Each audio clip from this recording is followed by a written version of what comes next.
आठवीं का गणित अध्याय एक वर्ग एवं घन के अंतर्गत आज हम पढ़ने वाले हैं वर्गमूल के बारे में, स्क्वायर रूट के बारे में। इससे पहले आप सभी को वर्ग संख्या के बारे में सिखाया गया था। वर्ग संख्या क्या है, यहाँ से एक बार और आप लोगों को दोहरा दें, जिसके अंतर्गत आप पाएंगे वर्ग संख्या को एक बार और देखें।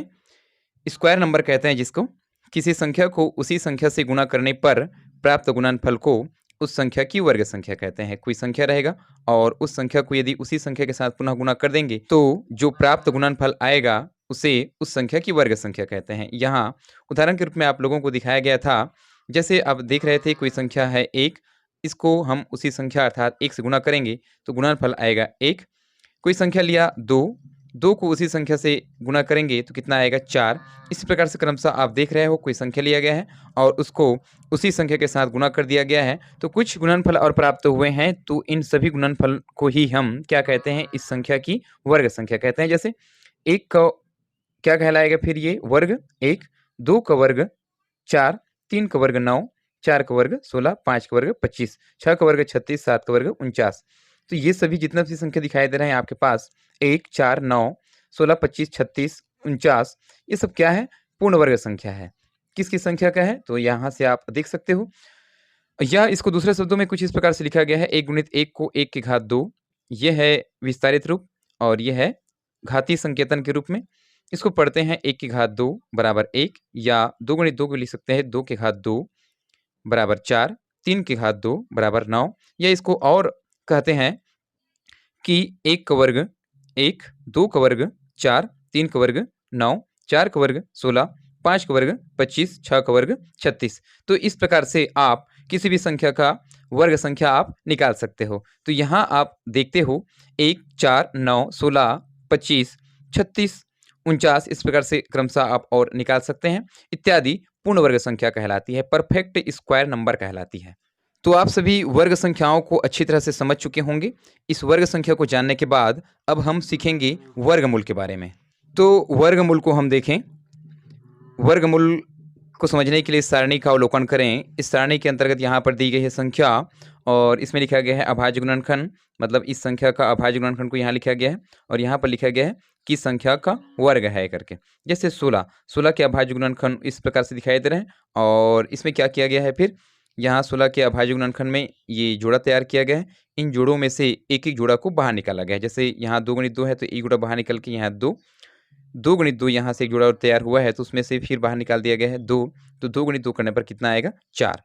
25 के अभाज्य गुणनखंड ये है, इसमें से एक जोड़ा निकलेंगे 5। 36 के अभाज्य गुणनखंड है 2 गुणित 2, इसमें से एक जोड़ा बाहर निकला है 2।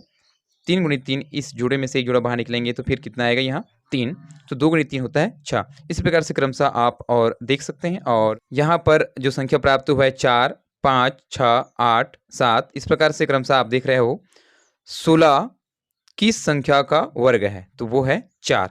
4 का वर्ग कितना आता था 16, 5 का वर्ग 25। अभी हम पढ़ के आ रहे हैं फिर यहाँ से 25 किस संख्या का वर्ग है तो वो किस संख्या का वर्ग है 5 का। इससे पहले जब वर्ग पढ़ाए गए थे तो वर्ग संख्या पढ़ाए गए थे तो कैसे निकाल रहे थे हम, 4 का वर्ग 16, 5 का वर्ग 25, 6 का वर्ग 36, 7 का वर्ग 49। लेकिन अभी यहाँ पर क्या पढ़ रहे हैं हम, 16 किस संख्या का वर्ग है, जस्ट उसका उल्टा पढ़ रहे हैं एक प्रकार से। 16 किस संख्या का वर्ग है तो वो किस संख्या का वर्ग है 4 का। 25 किस संख्या का वर्ग है तो 5 का है। 36 किस संख्या का वर्ग है 6 का। 49 किस संख्या का वर्ग है 7 का। इसी प्रकार से क्रमशः आप और संख्याओं का वर्ग निकाल सकते हो। जैसे 64 किस संख्या का वर्ग है तो वो है 8 का।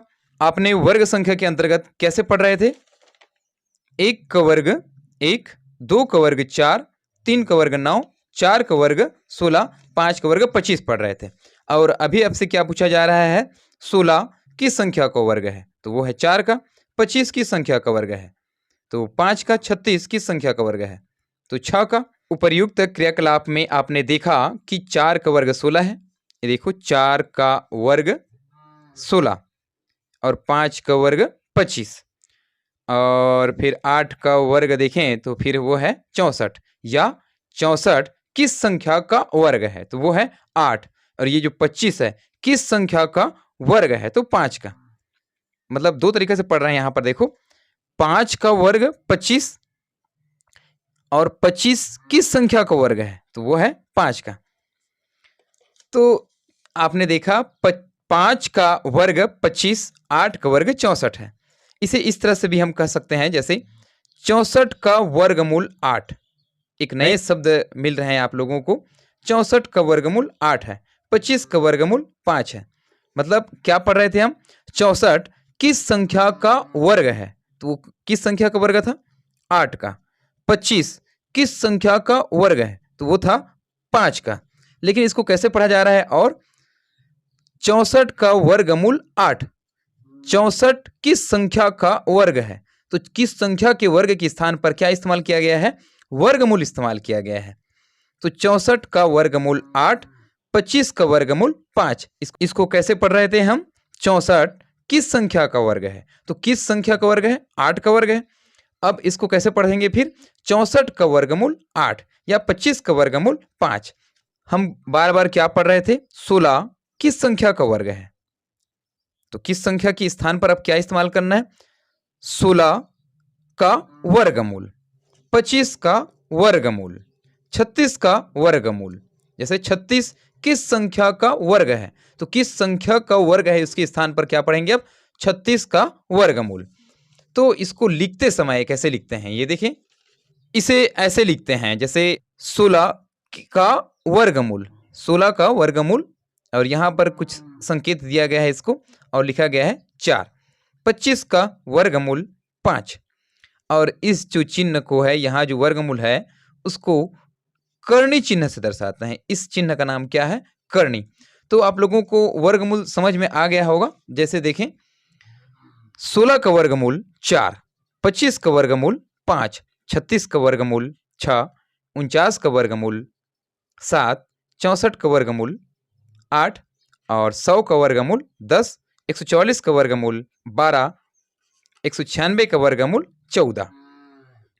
तो वर्गमूल निकाले कैसे हैं? पहले अभाज्य गुणनखंड किया गया है, उसमें से एक जोड़े को बाहर निकाल करके आपस में गुणा किया गया है। तो ये वर्गमूल आप निकाल सकते हो। तो वर्गमूल कहीं ना कहीं समझ में आ गया होगा। एक बार और देखें इसको कैसे लिखते हैं। 16 का वर्गमूल, तो कुछ इस प्रकार से 16 का वर्गमूल पढ़ेंगे इसको। 16 का वर्गमूल हो जाएगा 4, और 25 का वर्गमूल, तो ये 25 का वर्गमूल 5, और इस जो चिन्ह है वर्गमूल को हम कौन से चिन्ह से दर्शाते हैं? कर्णी चिन्ह से दर्शाते हैं। आइए अभ्यास 3 के सवालों को हल करने का प्रयास करें। निम्नलिखित के वर्गमूल मौखिक बताइए। ऐसे ही बताना है हमको। जैसे 25 का वर्गमूल, इसको कैसे पढ़ेंगे? 25 का वर्गमूल कितना आएगा? 5। 49 का वर्गमूल 7, 64 का वर्गमूल 8, 81 का वर्गमूल 9, 121 का वर्गमूल 11, और 144 का वर्गमूल 12। तो वर्गमूल आप लोगों को समझ में आ गया होगा। ठीक है।